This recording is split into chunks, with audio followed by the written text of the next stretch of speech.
शिव पुराण में कहा गया है कि दयालु मनुष्य, अभिमान शून्य व्यक्ति, परोपकारी और जितेंद्रिय ये 4 पवित्र स्तंभ हैं जो इस पृथ्वी को धारण किए हुए हैं। ऐसा प्रतीत होता है कि ये चारों गुण एक साथ मर्यादा पुरुषोत्तम राम के चरित्र में समाहित होकर पृथ्वी की धारण शक्ति बन गए हैं। राम के इन्हीं वैयक्तिक सद्गुणों का उच्चतम आदर्श समाज के सम्मुख प्रस्तुत करना वाल्मीकि रामायण का प्रमुख उद्देश्य है। एक आदर्श पुत्र, आदर्श पति, व्रता एवं आदर्श राजा, एक वचन, एक पत्नी, एक बाण जैसे व्रतों का निष्ठापूर्वक पालन करने वाले राम का चरित्र उकेरकर अहिंसा, दया, अध्ययन, सुस्वभाव, इंद्रिय दमन, मनोनिग्रह जैसे सद्गुणों से युक्त आदर्श चरित्र की स्थापना रामकथा का मुख्य प्रयोजन है। रामायण में वर्णित राम, लक्ष्मण, सीता ईश्वर स्वरूप हो सारे भरतखंड में पूजा आराधना के केंद्र हो गए हैं। राम परिवार के वैचारिक, भाषिक एवं क्रियात्मक पराक्रम का वर्णन करना ही वाल्मीकि रामायण का प्रधान हेतु रहा है। ब्रह्मा जी के मानस पुत्र नारद जी से एक बार वाल्मीकि ने प्रश्न पूछा था, संसार में गुणवान, वीर्यवान, धर्मज्ञ, उपकार मानने वाला, दृढ़ प्रतिज्ञ कौन है? ऐसा कौन सा महापुरुष है जो आचार विचार एवं पराक्रम में आदर्श माना जा सकता है? इस पर नारद का उत्तर था, राम नाम से विख्यात वे ही मन को वश में रखने वाले महाबलवान, कांतिमान, धैर्यवान और जितेंद्रिय हैं। उसी समय नारद ने अत्यंत भाव विह्वल होकर संपूर्ण रामचरित्र वाल्मीकि के समक्ष प्रस्तुत किया। रामचरित्र के महासागर में डूबे, रामजल से आकंठ भीगे, करुणा, प्रेम, भक्ति जैसे सकारात्मक रसों से आप्लावित वाल्मीकि तमसा नदी के तट पर स्नान की इच्छा से आए।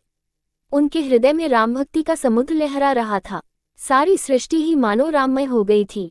राम के दैविक गुण, मानवीय वृत्तियां, दया, उदारता, अहिंसा, अक्रोध, पर दुख, कातरता अभी भी उनके मन मस्तिष्क पर छाई हुई थी कि शांत रस का सामना विभत्स एवं हिंसा वृत्ति से हुआ। शीतल भूमि पर एकाएक दग्धता का अनुभव हुआ जब सामने ही एक बहेलिये ने हिंसक भावों को प्रकट करते हुए निर्पराध, मूक, मैथुनरक क्रौंच पक्षी को स्वार्थवश बाण से आहत कर दिया। अभी अभी तो नारद से रामबाण, राम के शरसंधान की कथा सुनी थी कि राम ने शौर्य, पराक्रम, दयालुता, उदारता आदि भावों का संरक्षण करते हुए दुष्टों के नाश एवं सज्जनों के परित्राण हेतु शस्त्र उठाए थे। और कहा ये चरित्र कि अपने स्वार्थ हेतु मूक पक्षी को उस समय मार डाला जबकि वह सृष्टि की सृजन प्रक्रिया में मग्न था। 2 धनुषधारी, परंतु दोनों ही विपरीत दिशा में। राम के लोकहित में उठाए गए शस्त्रों के विपरीत ये शरसंधान विभत्स एवं शोक पैदा करने वाला था जिसने वाल्मीकि को अंदर तक द्रवित कर दिया। क्रौंच पक्षी की पीड़ा से एकाकार हुए वाल्मीकि के मुंह से मां निषाद वाला श्लोक बह गया। सारी घनीभूत पीड़ा श्लोक में उतर आई। क्रौंच वध से आहत वाल्मीकि निषाद को शाप देने के बाद विरोधी भावनाओं के समुद्र में डूबते उतराते रहे। वे कर्तव्य करणीय के बीच द्वंद्वात्मक स्थिति में थे कि स्वर्ग से ब्रह्मा का आरोहण हुआ।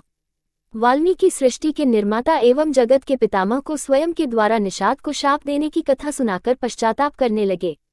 इसी बीच अपने मुंह से निकले आदि श्लोक का भी वर्णन उन्होंने ब्रह्मा के समक्ष किया।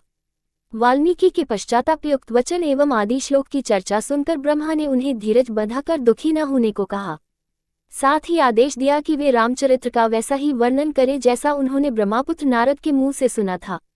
ब्रह्मा ने इस कार्य की सफलता एवं सुसंचालन के लिए वाल्मीकि को वर दिया कि रामकथा का वर्णन करते हुए तुम्हें गुप्त एवं अज्ञात चरित्र भी ज्ञात और उजागर हो जाएंगे तथा तुम अपने योग धर्म से चरित्रों का अनुसंधान भी कर पाओगे। साथ ही जब तक सृष्टि में पर्वत नदियां रहेंगे तब तक लोग रामकथा का गान करते रहेंगे। अपने शोक को श्लोक में प्रकट करने वाले वाल्मीकि आदि कवि कहलाए।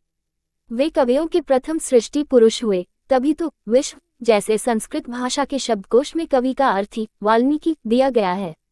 आदि कवि वाल्मीकि की रचना रामायण संस्कृत भाषा का पहला आर्ष महाकाव्य माना जाता है। इतिहास पर आधारित एवं सदाचार संपन्न आदर्शों का प्रतिपादन करने वाले काव्य को आर्ष महाकाव्य कहा जाता है। वह सद्गुणों एवं सदाचारों का पोषक, धीरोदात्त, गहन आशय से परिपूर्ण, श्रवणीय छंदों से युक्त होता है। ये सर्वविदित है कि संस्कृत तमाम भारतीय भाषाओं की जननी है, अतः यह महाकाव्य तमाम भारतीय भाषाओं का पहला महाकाव्य है। वाल्मीकि के पूर्व रामकथा मौखिक रूप से विद्यमान थी। वाल्मीकि रामायण भी दीर्घकाल तक मौखिक रूप में रही। इस मौखिक काव्य रचना को रामपुत्र लवकुश ने कंठस्थ किया एवं वर्षों तक उसे सुनाते रहे। राम की सभा में लवकुश द्वारा कथा सुनाने के प्रसंग पर राम अपने भाइयों से कहते हैं, ये जिस चरित्र का काव्य का गान कर रहे हैं वह शब्द अलंकार, उत्तम गुण एवं सुंदर रीति आदि से युक्त होने के कारण अत्यंत प्रभावशाली एवं अभ्युदयकारी है। ऐसा वृद्ध पुरुषों का कथन है। अतः तुम सब लोग इसे ध्यान देकर सुनो। अंत में इस मौखिक काव्य को लिपिबद्ध करने का काम भी वाल्मीकि द्वारा ही किया गया। राम के वन से अयोध्या लौटने के बाद रामायण की रचना हुई, जिसमें 24,000 श्लोक, 500 सर्ग एवं 7 कांड हैं। इन 7 कांडों पर विद्वान एकमत नहीं हैं। कुछ विद्वानों का मानना है कि 2 से 6 तक के कांड अयोध्या, अरण्यक, किष्किंधा, सुंदर एवं युद्धकांड वाल्मीकि रचित हैं। प्रथम एवं 7वां बाल एवं उत्तरकांड वाल्मीकि रचित नहीं है। इस रामकथा को पौलत्स्य वध तथा दशानन वध भी कहा गया है। सारतः कहा जा सकता है कि रामायण रूपी भगीरथी को पृथ्वी पर उतारने का काम वाल्मीकि ने किया।